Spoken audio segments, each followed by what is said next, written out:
President Trump suggested that Americans may not have income tax to pay in the future. Joining us to discuss is Joseph Trevisani, economic and currency analyst at FX Street. Joseph, always great to see you. Good afternoon. So, what is your view on the likelihood and feasibility of tariff revenue completely replacing income tax? Because Hi, calculations, Don. Good to see you. Is tariff revenue going to replace the income tax? I can say that quite unequivocally, no, it will not. There really isn't any chance. The government needs and depends on income tax, and the idea that a tariff can, without damaging the economy, make it at high enough levels without damaging the economy, it just doesn't seem realistic. Is this a political statement? Yes, I would imagine so. so you talked about raising tariffs to the point that is enough for income tax replacement while not damaging the economy. Can you talk a bit more about that? Because according to calculations by Axios, the money that is required, the revenue required, is $2.5 trillion a year to offset income tax. What would be the impact of that on trade and the economy? Well, it would be disastrous. I don't think there's any realistic point that will happen. I mean, even if you just talk about even if you take the extreme point of view and say every industry that uh, manufactures here will be totally autarkic, meaning just here in the United States, it still requires all sorts of raw materials, of partially finished products from overseas. I don't really see any reality to that. Now, are we talking about economic reality or political reality?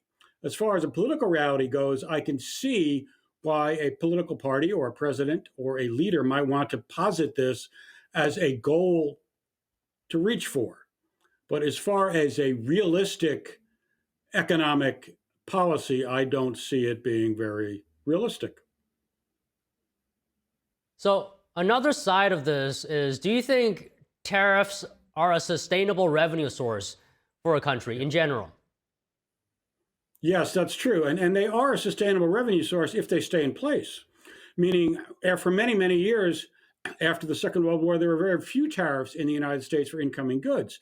So now that has changed. Could it change again? Of course it can.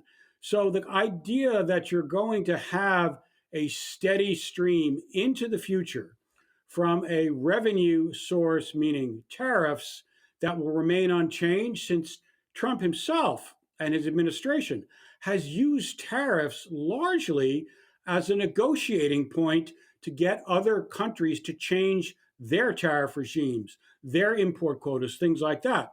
So if it is already in its current position being used as a negotiating tool, it's tough to believe that will change in the future. So, you talk about tariffs being a negotiation tool. Can you elaborate on that? What is the fundamental purpose of tariffs? And can I ask you, if a government uses tariffs as the primary source of revenue for its spending, is that considered misusing tariffs or not? Well, it depends on your judgment, I guess. If you are saying deal with the second question first, is replacing the income tax, meaning that Americans don't have to pay income tax with an external source that is charged to foreigners, um, is that or potentially charged to foreigners, is that a misuse of tariffs? Well, I guess that depends on your point of view. I would say no, it's not necessarily a misuse of tariffs. After all, how the government generates revenue is open to all sorts of considerations, interpretations, and judgments, and that's not going to change. The reason I think that the administration, and this I agree with them on it, used tariffs as a negotiating tool was because before the Trump administration, at least this Trump administration, the tariff regime around the world with the United States was largely based on conditions that have long since disappeared. For the Europeans, they were based in rebuilding their economy after the Second World War. They were permitted to charge tariffs so they could rebuild their industrial base. For China, on the lead up into its membership into the World Trade Organization, and after that, it was granted tariffs so that it could develop its economy. Neither of these conditions in those two circumstances are still true. Europe does not need to develop its economy, and at least it doesn't need to develop it from the post World War II disaster. And China is no longer a developing country. It is a fully fledged economic powerhouse with the second largest economy in the world. So the tariff regime that permitted these countries to charge the US tariffs when we did not charge their goods are no longer true.